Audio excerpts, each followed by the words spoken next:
Olá, eu sou Iaponira Diniz, do blog Sapor Divino, e o assunto que eu escolhi falar hoje é sobre a classificação dos vinhos italianos. E aí, quando a gente vai comprar um vinho que é um vinho italiano, ou num supermercado, numa adega, ou então quando a gente está no restaurante, a gente se depara com algumas siglas que muitas vezes a gente não sabe exatamente o que significa. A gente acaba se perguntando quais são os parâmetros para a gente poder degustar o nosso vinho, né? Se preço tem a ver também com qualidade. Então eu vou falar agora sobre a classificação dos vinhos italianos, que é representada por uma pirâmide. Na base a gente tem o que eles chamam de vino da tavola, que a gente traduzindo é vinho de mesa, onde você pode ter qualquer tipo de uva representada sem uma determinada região específica. Depois a gente tem os vinhos que são chamados IGT, de indicação geográfica típica. O que isso significa? Que a gente consegue identificar de onde vêm aquelas uvas. Por exemplo, eu estou produzindo um vinho na região da Toscana, e é somente isso. E eles também existem regras com relação a essa pirâmide. Quanto mais você vai chegando no topo da pirâmide, mais essas regras ficam rígidas, tendendo a ter um controle maior do vinho. Mas eu ainda vou te surpreender aqui nesse vídeo. Vamos continuar então com a classificação. Depois a gente tem os DOC, que significa Denominação de Origem Controlada. A partir daí a gente tem vinhos, como o nome já diz, mais controlados. A gente sabe exatamente qual é o lugar da região onde eles são produzidos. A gente pode falar de vinhos como um Valpolicella Bola, um Valpolicella Ripasso, que a gente sabe que é exatamente de uma determinada região. Existem controles maiores. A gente tem regras como, por exemplo, a quantidade de uvas plantadas por hectare, quais são as uvas que vão poder fazer parte daquele vinho. Existe uma coisa chamada disciplinar de produção de um vinho, que é um documento oficial onde você vai dizer quais são as uvas que você pode colocar naquele vinho, naquela região.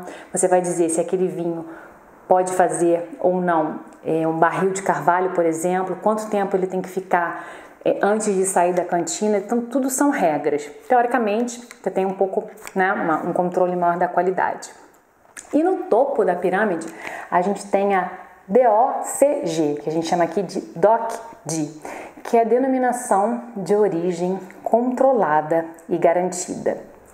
Teoricamente seriam os vinhos de maior qualidade. Por exemplo, para um vinho virar um DOCG, né, um DOC-D, ele tem que pelo menos durante 5 anos ter sido já um DOC. Eles passam por 2 avaliações.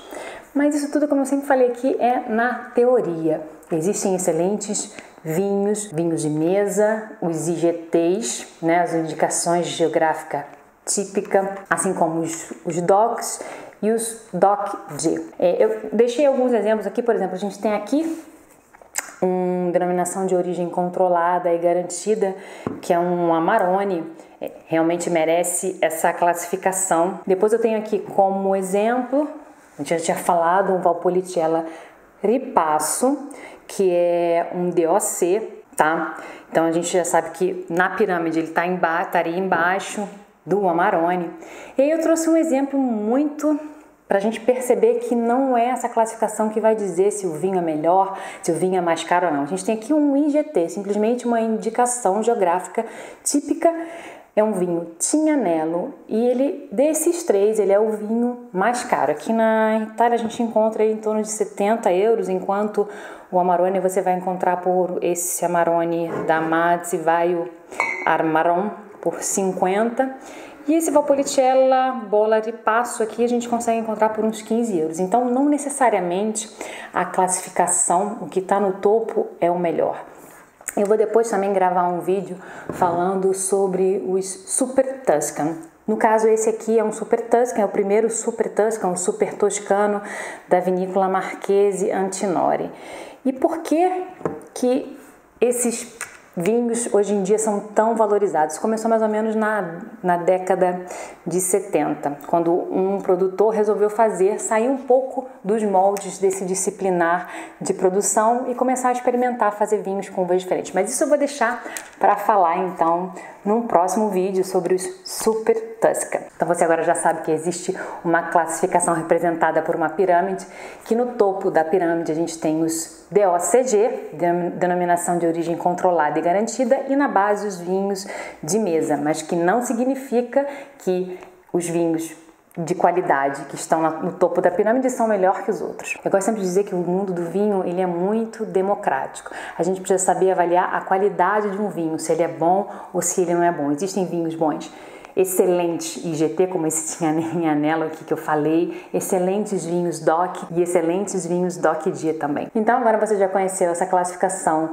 dos vinhos italianos. Espero que você tenha gostado do nosso conteúdo. Não esquece de deixar o seu comentário, também de se inscrever aqui no canal se você ainda não se inscreveu, e a gente se vê em breve no próximo vídeo. Tchau!